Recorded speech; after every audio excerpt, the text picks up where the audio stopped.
Hi, and welcome to Why Should I Care, a civil procedure podcast. I'm your host, Alexandra Lahav, and today I'm excited to introduce a terrific guest, Professor Andrew Bradt, who's a professor at the University of Berkeley Law School or University of California Law School. And the question that we want to ask Professor Bradt today is, why should we care about Erie Doctrine? Well, that's a great question. I think that the Erie Doctrine is one of the most important and interesting aspects of civil procedure. And I'm going to give you a few reasons why I think that's the case. But the Erie Doctrine is really one example of a larger set of problems in law. And you may have heard this before. There's a course in law school when you get to the upper level called conflict of laws. And what that course is really about is about what law applies to a particular case in a world where multiple different laws might apply. So, for example, when you're talking about choosing between states and say which state to file your case in, one thing that might motivate that decision is what law applies. So you might rather be in California because you might prefer California tort law versus, say, Michigan or Ohio or what have you. Now, the conflict of laws problem is about how you choose. How do you decide what law to apply in a given case? And that problem can be which of potentially applicable state laws you apply, or the choice can be between federal law and state law if they're different. And the Erie problem is really about which law do you apply when you're in federal court, federal law or state law. And that's a really interesting, complicated, and important problem. And like many things in civil procedure, if you can really understand it and figure out how to deploy it, you will be a ninja. So let me try to explain 4 reasons why I think the Erie Doctrine is really important. Strategic, conceptual, political, and historical. And I'll go through each of those in turn. But if you're watching this or listening to this podcast, by now you probably know that the Erie Doctrine comes to us from a famous 1938 case in the US Supreme Court, Erie Railroad versus Tompkins. And in Erie, the Supreme Court decides, very controversially, that a federal court, when it's hearing a case involving state law, must apply state common law. That is to say, when a federal court is hearing a tort case, for instance, garden variety tort case, federal judges can't just make up their own law to decide what to apply in that case. They have to follow the law of a state. So that means that all of those cases that you've been reading in torts and contracts and property involving state common law and those subjects are applicable in the federal courts. Now, after the Erie decision in 1938, a problem immediately comes to mind, and in fact comes to mind simultaneously in Erie. That is, okay, it may be all well and good that federal courts have to apply state tort law or contract law, but what about the law of procedure? And in particular, what about these newfangled federal rules of civil procedure that just came out that we spent years trying to develop? Do the federal courts have to toss those aside, or can and apply procedural law of the states, or are those federal rules of civil procedure good law? And what about other procedural doctrines that the federal courts have always followed, but may not be written down in official capital F, capital R federal rules? Do those go out the window, or can federal courts keep doing what they're doing?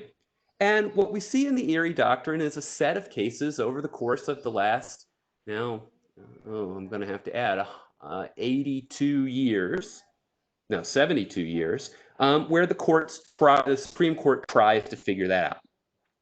And so knowing which procedural law applies in federal court versus state court is extraordinarily interesting for those reasons that I said before: strategic, conceptual, political, and historical. So first, strategic. Well, if you've done anything related to jurisdiction so far in your procedure class, and it would be very rare if Erie were the first topic that you discussed in procedure, you know that there are strategic implications to where you choose to sue, right? personal jurisdiction is all about all of the advantages that you can exploit from picking among the available buffet of options from which you might choose. And so Erie is another one of those strategic questions. If different law is going to apply in federal court versus state court, then the choice of which of those courts to file in becomes a really important one. So if you can master the rules of the Erie Doctrine and game that out in advance, you're going to have a huge advantage for your clients.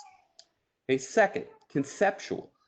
The Erie Doctrine is conceptually really interesting because it puts to us directly one of the major themes of any civil procedure class. And that is that there really is not much of a difference between substantive law and procedural law. And the Erie straightforward rule that everybody sort of knows and might be, needle pointed into your sampler pillow is that federal courts are supposed to apply state substantive law and federal procedural law. But figuring out what's substantive and what's procedural is really, really hard because all procedural rules have substantive aspects. And so the Erie Doctrine is a great way to dig into and understand why procedure and substance are really blurry categories. Okay, third, political. The Erie Doctrine also puts to us a lot of really challenging questions about where power ought to lie when it comes to litigation. Who should be able to make the rules that govern civil cases? The states or the federal government? Or the Congress or the rulemakers? Or Congress and the rulemakers or individual judges? Because the Erie Doctrine tells us when the rules created by each of those different groups, states versus feds, judges versus courts, or judges versus Congress, the rulemakers, because the Erie Doctrine gives us a set of tests for when rules promulgated by those different actors will apply, it's all about how do we divide power among those different potential legislators. And finally, historical. The Erie Doctrine is like many developing doctrines in civil procedure, but also in your other classes, it tells us a lot about the historical moment when the cases were decided. The Erie case itself is a really important historical moment because it's a really progressive decision. The federal courts before Erie, when they were making up their own tort law and making up their own contract law, were really defendant friendly. And so Justice Brandeis, when he writes the Erie case, is effectively saying, hey, conservative defendant friendly federal courts, you're not allowed to make the rules anymore. When it comes to torts and contracts and these other areas, you've got to defer to the more progressive plaintiff friendly states. And so understanding that historical development and that historical moment is a really cool story. And as you start to see how the Erie cases, like jurisdiction cases and pleading and all the other subjects that we do in civil procedure change over time, you can start to see how that pendulum swings back and forth among different Supreme Courts in different periods. It's also a really important moment if you're into political philosophy, if you're into judicial philosophy and jurisprudence, because Erie is effectively about when the courts and judges are able to think on their own and decide what the law is through exercise of their own ideas of what's right, and when they have to defer. So effectively what Erie says is that, hey, fancy federal judges who think you know all the answers to everything by looking into the clouds or looking into your navel, you don't get to decide what the answers are. You actually have to listen to Wisconsin, New York, Ohio, Florida, and follow what they say and not just rely on your own elitist visions of what's right. And so regardless of what you care about in studying law, whether it's strategy for your clients, understanding the conceptual underpinnings of law, thinking about law as a function of political power, or law as a way to understand history or philosophy, the Erie Doctrine is going to have something for you. And that's why you should care about it.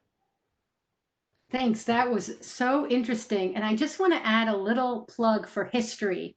So, a lot of times I think students wonder, why do I need to know about old rules that aren't any longer the rule?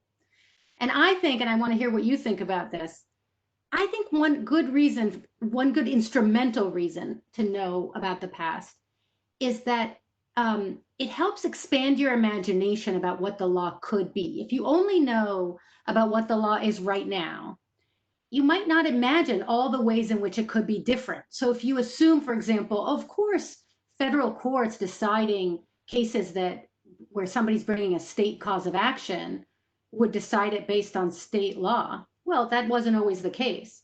And understanding that helps expand your imagination about all the different options of the ways things could be, so that when you're arguing for your client, you might decide, it's hard to imagine, but let's say you decide, you know what, it would be so much better for my client if I could convince this judge to apply federal law here. Maybe there's a way to do it, and having that background of knowing, oh, it used to be this way, could be helpful to you in doing that. So actually learning that history, even though it seems a little bit irrelevant sometimes to your, your purpose of the moment, which is learning what the law is, actually helps you, because hopefully in the future you'll be participating in making law, and knowing a variety of things, being imaginative, is going to really help you. I don't know if you agree with that. Oh, that's absolutely the case. I mean, law, it's a little bit like clothes and food. Everything that's old eventually becomes new again. And so knowing what persuaded courts and what doctrine was um, operative in different time periods, even if it's not currently the most important or it's not currently applicable, can be useful because law changes. It's a dynamic thing, and sometimes we take steps forward and do things that have never been imagined before. But also sometimes courts look backwards and say, maybe that imaginative, innovative thing that we did in the 50s and the 60s or the 70s wasn't the right move. And so having a grasp of why things changed when they did is a really effective, club in your bag, not just as a law student, but as a lawyer. Yeah, I totally agree.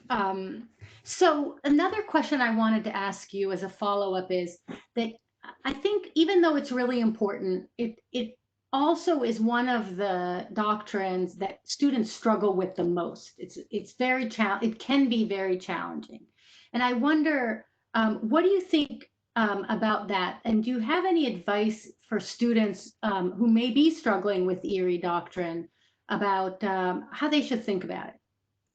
Yeah, I mean, Erie is one of those things that's a little bit like the first year of law school in general.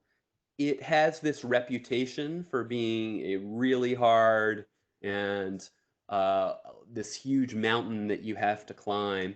And the reality is that like many of those mythologies, it's not nearly as bad as you think it is. And so the way that I would think about the Erie Doctrine is to try to look past, if you can, the thicket of different tests and different cases and all of that, and try to boil down what the doctrine is trying to do. Effectively, in all of the hard Erie cases that you have, you're trying to make a choice of law. You're trying to make a choice. Can a federal court decide to apply some kind of federal law, or must the federal court, defer and apply the law of some state? And so the way to think about that choice, the Supreme Court has told us, is, well, you got to look at what the source of the federal law is. If it's a federal law that comes to us from the Congress, then almost all the time, the federal court is going to have to do what Congress tells it to do. Why? Because Congress is in charge, virtually in all things. When it's a law that a federal judge or a series of federal judges have made up themselves over time, well, they're going to be acting with a lot more narrow of a berth, or they're going to be in a lot more thin of ice because they're not doing something that that boss of all bosses, the Congress, has told them to do. And so what I would do if you're confused by all of the minutia and the twists and turns and all that is simply remember you're trying to decide whether a federal court can apply federal law. And if it's a federal law that comes to us from the Congress, by God, that federal law is good as gold. If it's a federal law that came from the noggin of some federal judge, it's going to be a lot tougher. That's the way that I would think about boiling it down. And once you understand that central impulse, then a lot of the tests just fall into place because they're all enacting that uh, idea. And for students who struggle with the jurisprudential question, so underlying what you just said is a question about, well, where does law come from and which law has legitimacy, right? So statutory law comes from the legislature, and then we have the common law that comes from, as you said, the judicial noggin, right? Um, so do you have any thoughts for those students? Because, I don't, it really depends on what law school you go to, but in some schools, when you study torts and contracts, you're not going to be seeing as much statutory law. That is, you might see the UCC, but you're not going to see as much statutory law. And so that can make things, I think, a little confusing. Do you have any thoughts on that or? Well, it's different in different contexts.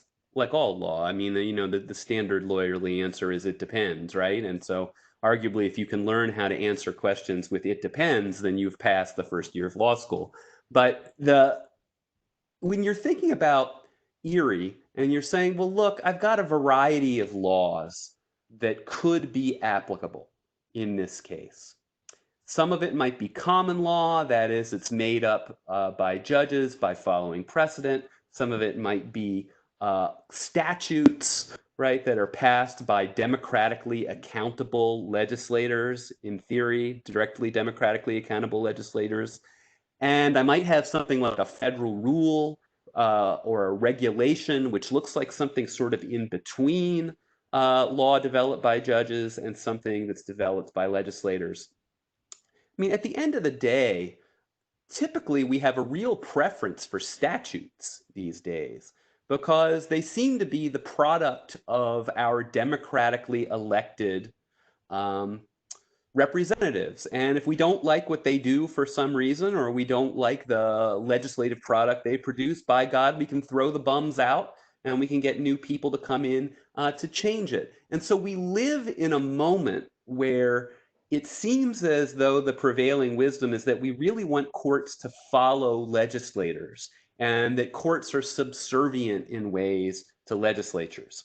And the Erie Doctrine, I think, kind of reflects that.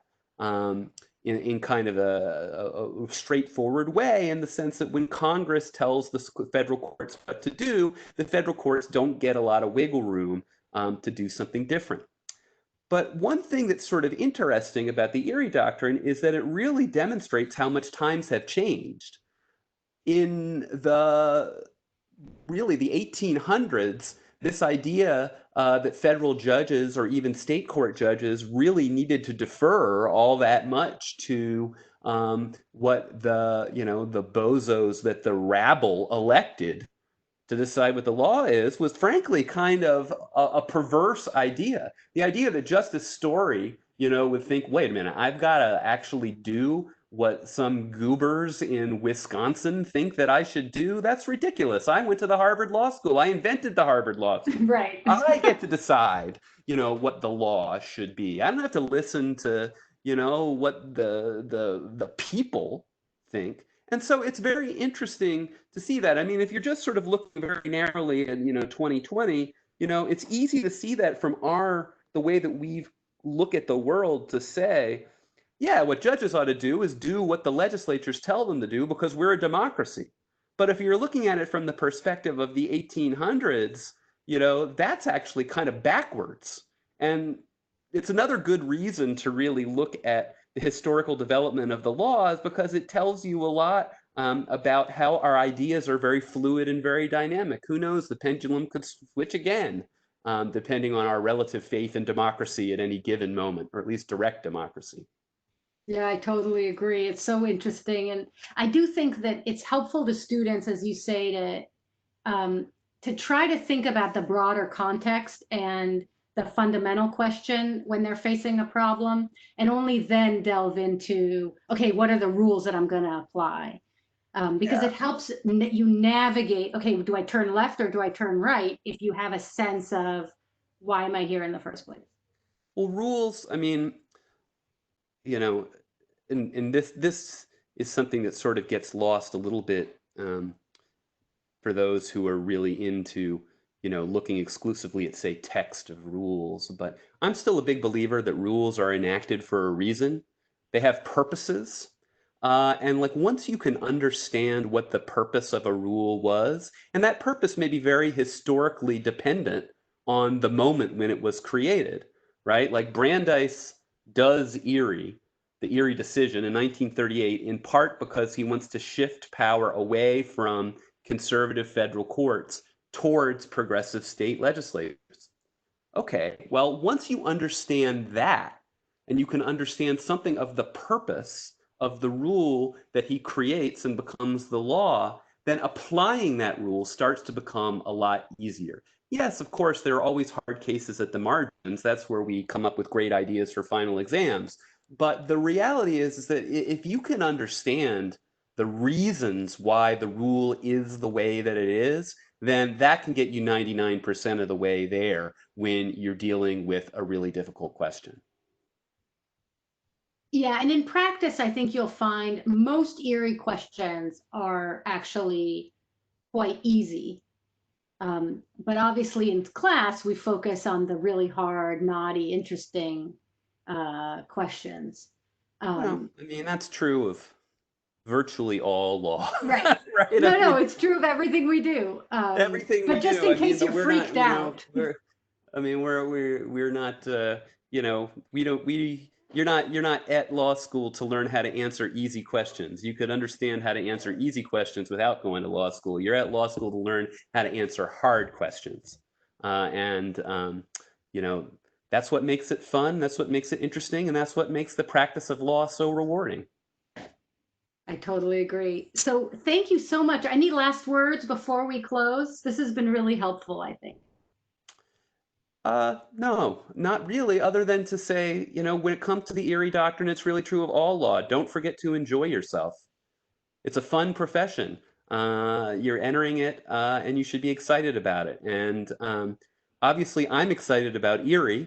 That may not be an infection that you get, but find what does get you going. And you'll find, I think, that the practice of law is really fun and exciting. Yeah, and we're always here to help. You always have a professor who's going to help you if you do have questions about the specific doctrine, even if you don't fall in love with it as we have. That's why we Um, got into this business. exactly. So thank you so much and really appreciate it. This has been Why Should I Care, the Civil Procedure Podcast, and I look forward to seeing you all next time.